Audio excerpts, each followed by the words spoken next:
இன்றைக்கி பாப்பு ஃபேமிலியில் உங்கள் கூட என்ன விஷயத்தை நான் வந்து ஷேர் பண்ணிக்க போகிறேன்னு பார்த்தீங்கன்னா, டயானா நம்ம வீட்டுக்கு வந்த கதை. டயானா வந்து ரோட்டில் வந்து ஒரு தாத்தா விற்றுன்னு போனார். டயானாவை மட்டும் இல்லை, டயானா கூட இருக்கிற நிறைய கோழிங்களை விற்றுன்னு போனார். நம்ம வீட்டு எதிர்க்க வந்து கோழி ஒருத்தங்க தங்கச்சி வாங்கியிருந்தாங்க. ஷேரன் வந்து அதை பார்த்துட்டு எனக்கும் கோழி வேணுமா, எனக்கும் கோழி வேணும்னு ரொம்ப தொல்லை பண்ணா. சரி, ஒரு ஒரு ஒரு 2-3 கோழி வாங்கி விடலான்னு சொல்லிட்டு அவர் வந்து பேராக கொடுத்தாரு. ஒரு சேவல், ஒரு பெண் கோழி கொடுத்தாரு. அது மாதிரி 4 வாங்கினோம்.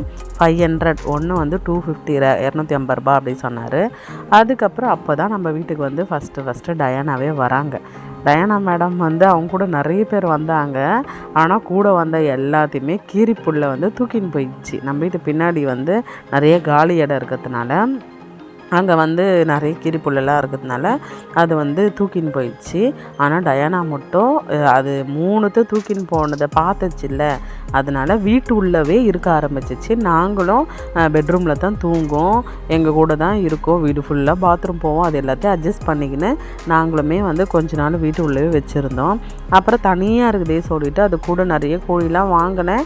எல்லாத்தையும் கீரிப்புல்ல வந்து அது எந்த டைமுக்கு தான் வருதுன்னு தெரியல, ஆள் இல்லாத டைமில் பார்த்தா தூக்கின்னு போயிடும். எங்கள் அம்மா கூட திட்டுவாங்க, எதுக்கும் உனக்கு காசு கொடுத்து வாங்கி வாங்கி எல்லாத்தையும் வந்து சாவடிக்கிற, பாவம் அந்த கோழிலாம் யாருக்குன்னா கொடுத்துடு அப்படின்வாங்க. எனக்குமே வந்து டயானாவை மட்டும் கொடுக்க மனசே இல்லை. அது தனியாக இருக்குமே சொல்லிட்டு தான் எங்கள் தம்பி ஒரு கோழி கொடுத்தா, இன்னும் நான் வாங்கினேன். இப்போ மொத்தம் 3 பேர் இருக்கிறாங்க. டயானா பொறுத்த வரைக்கும் ரொம்ப குட்டியாக கை உள்ள அடக்கமாக இருக்கிற மாதிரி அந்த சைஸ்க்கு தான் நான் வந்து வாங்கினேன். ஆனால் இப்போ பார்த்திங்கன்னா நல்லா குண்டு பேபி என்ன மாதிரி ஆகிட்டா. நல்லா புரியும், டயானா இங்கே வா அப்படின்னா அப்படி இப்படி பார்க்கும். அதுக்கப்புறம் எங்கள் வீட்டுக்காருக்கும் அது ரொம்ப பிடிக்கும். இப்போ அவங்க 3 பேருமே இணைப்பிரியாக தோழிகள் ஆகிட்டாங்க, 3 கோழியுமே. அதுக்கப்புறம் வந்து பார்த்திங்கன்னா டயானாக்கு இந்த அரிசி அதெல்லாம் பிடிக்காது. அப்போதுலேருந்தே வாங்கின புதுசுலேருந்து ரொம்ப செல்லம் இல்லை அவங்க. அதனால் வந்து கம்பு, கேழ்வரகு, வெங்காயம் இது 3மே நல்லா சாப்பிடும். அதுவும் இல்லாத பிரியாணி, இந்த சாப்பாடு அதெல்லாம் வச்சாலுமே வந்து சாப்பிடும் டயானா. கிரிப்புள்ள வந்துட்டால் டக்குன்னு வீட்டு உள்ளே வந்துடும். அது உயிரை காப்பாற்றிக்கிறதுல அது அடிச்சுக்க ஆளே கிடையாது டயானா மேடமை. எனக்கு இந்த டயானான்ற பேர் வந்து எனக்கு ரொம்ப பிடிக்கும். எங்கள் அத்தை வீட்டு பக்கத்தில் ஒரு பாப்பா இருந்தால், அவள் பேர் கூட டயானா. நல்லாயிருக்கும் கூப்பிட்றதுக்கு, டயானா டயானான்ட்டு. நான் தான் டயானான்னு பேரே வச்சேன். ஒரு நாள் என்ன ஆச்சுன்னு பார்த்திங்கன்னா, நான் வெள்ளிக்கிழமை ப்ரேயருக்கு போயிட்டு வந்தேன். எங்கள் அத்தையும் சர்ச்சுக்கு போயிட்டாங்க. போயிட்டு வந்து பார்த்தா 2 கோழி இருக்குது, டயானா மட்டும் காணோம். 1/2 அன் ஹவராக தேடுறேன். ஏன்னா ஃபோன் பண்ணி எங்கள் வீட்டுக்காரர்கிட்ட சொன்னால் செம்ம திட்டு விடும். நீ வீட்டை விட்டு கிளம்பு, டயானா ஒழுங்காக கண்டுபிடிச்சி கொடுத்துட்டு போ அப்படின்னு சொல்லுவார். அந்தளவுக்கு அவருக்கும் டயானாவை பிடிக்கும். நாடி டயானா அப்படின்வார். அப்புறம் வந்து சேவலுக்கு வந்து இது அடங்க மாட்டுது. சேவல்லாம் மற்ற சேவல்லாம் வந்து இது தேடி வந்தால் கூட இது ஓடி வந்துடுது.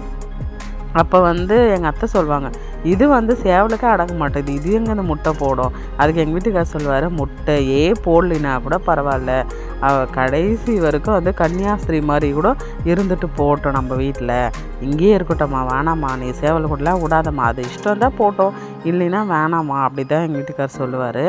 அதுக்கப்புறம் பார்த்திங்கன்னா ஒரு வாரமாக இவங்களுக்கு ஃபுட்டு தான் சரியாக போடலை. நாங்கள் கல்யாணத்துக்காக எங்கள் அம்மா வீட்டுக்கு போகிறதோ வருத்தமாக இருந்ததுனால ஃபுட்டுலாம் காலி ஆகிடுச்சு.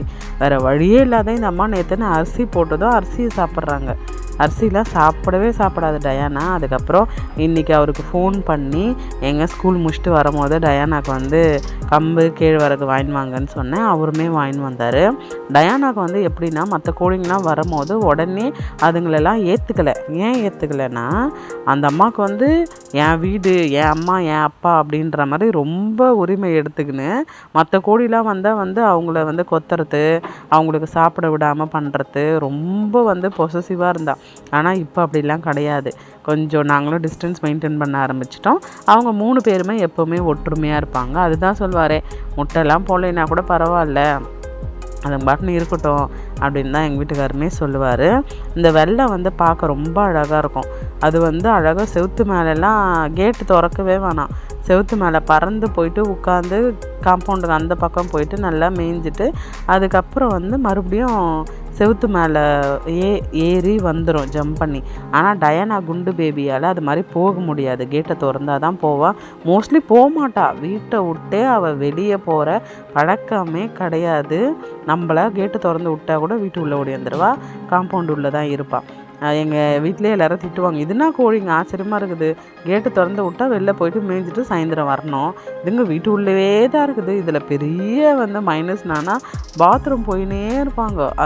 அது ரெண்டு கூட பரவாயில்ல, எங்கே தான் போகுதுங்கன்னு தெரில. இந்த டயானா மட்டும் வீட்டு உள்ள வரண்டாவில் எதிர் வீட்டில் எல்லா வீட்லேயுமே அவள் பாத்ரூம் போகிறது தான் அவளுக்கு வேலையே. ஆனால் எங்கள் அத்தை தான் பாவம் க்ளீன் பண்ணுவாங்க. நைட்டு ஃபுல்லாக அவங்களுக்கு வீடு இருக்குது, அந்த வீடு நாங்கள் வாங்கி வச்சுக்கிறோம். அழகாக சாயந்தரம் 5 மணி ஆனால் திறந்து விட்டால் போதும், அழகாக போயிடுவாங்க. நைட்டு ஃபுல்லாக அது உள்ளே இருந்துட்டு காலையில் எங்கள் அத்தை அவங்க வெளியே வந்ததும் அதை தண்ணி ஊற்றி நல்லா அந்த பாத்ரூம்லாம் க்ளீன் பண்ணுவாங்க. இது வரைக்கும் நம்ம கூட ஒரு 6 மாதமாக இருக்கிறாங்க. இந்த டயானா நான் ஜனவரி மாதம் வாங்கினேன்.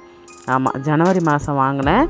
நிறைய கோழிங்க ஒன்று கூட நானாக சாகடிக்கலை, எதுவுமே பண்ணல. இதில் பாதி இல்லை, எல்லாத்தையும் தூக்கின்னு போனது.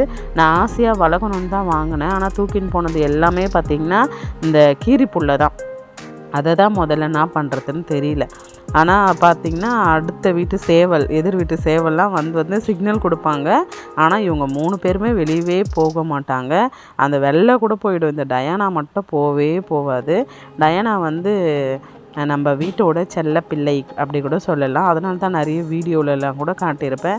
இப்போ தான் நான் கேள்விப்பட்டேன், அந்த காமெடி வீடியோலாம் நம்ம போடுறோம்ல, அது மற்றவங்களோடது தான். அதை எடுத்து நம்ம போடும் போது வாட்ச் ஹவர்ஸ் நம்மளுக்கு அதிகமானாலும் காப்பிரைட் வந்துடுமா, அதுக்கப்புறம் நம்மளுக்கு அந்த மானிட்டைசேஷன் கிடைக்காதான்.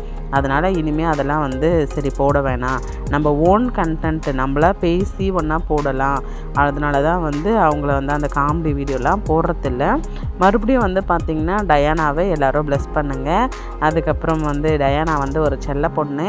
அது நம்ம கூட இருக்கிற வரைக்கும் சந்தோஷமாக ஹாப்பியாக அவள் எப்படிலாம் இருக்கணும்னு நினைக்கிறாளோ இருந்துக்கிட்டோம். அன்றைக்கி ஒருத்தவங்க சொல்கிறாங்க, அக்கா இது எப்படியும் 2 கிலோ போவோங்க்கா, நல்லா குண்டாயிடுச்சுக்கா டயானா அப்படின்னு சொன்னேன் என் தங்கச்சி.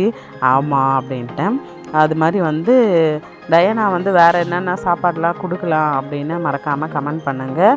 இவ்வளோ நேரம் டயானாவை பார்த்துன்னு உங்கள் அனைவருக்கும் மிக மிக நன்றி.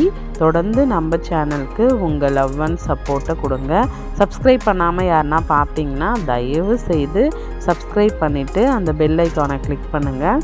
லைக் பண்ணுங்கள், ஷேர் பண்ணுங்கள், கமெண்ட் பண்ணுங்கள். மறக்காமல் உங்கள் ஃப்ரெண்ட்ஸ்க்கும் நம்ம சேனலில் சப்ஸ்கிரைப் பண்ண சொல்லுங்கள். அதே மாதிரி பார்த்திங்கன்னா டயானா நல்லா தண்ணி குடிக்கும். அது சின்ன வயசுலேருந்தே நல்லா தண்ணி குடிக்கும். தூங்கும் போது கூட அந்த இதுவில் போயிட்டு நான் அவங்க வீட்டில் போய் நான் தண்ணி வைப்பேன். எங்கள் அத்தை திட்டுவாங்க, நைட்லலாம் என்ன பழக்கம் சாப்பாடு வைக்கிறது தண்ணி வைக்கிறது, அதுங்க தூங்குங்க நீ வைக்காத அப்படி சொல்லுவாங்க. ஆனால் நான் நைஸாக எங்கள் அத்தைக்கே தெரியாது எடுத்துன்னு போயிட்டு இந்த கம்பு கேழ்வரகு தண்ணி எல்லாமே ஒரு ஓரமாக வச்சுட்டு வந்துடுவேன். டயானா நல்லா தண்ணி குடிக்கும். இது நல்ல நாட்டுக்கோழி கிடையாது, அது இந்த பொந்தங்கோழி சொல்லுவாங்கள்ல அது. ஆனால் நாட்டுக்கோழி தான் வாங்கி வளர்க்கணுன்னு ஆசை. நம்ம எனக்கு தெரியாது. அப்போ அவர்கிட்ட நான் கேட்டதும் நாட்டுக்கோழி தாம்மா அப்படின்ட்டு கொடுத்துட்டாரு. அப்புறமா தான் சொன்னாங்க இது பொந்தங்கோழி அப்படின்ட்டு. எந்த கோழியோ இது வரைக்கும் நம்ம கூட ஹாப்பியாக இருக்குது. தேங்க்யூ.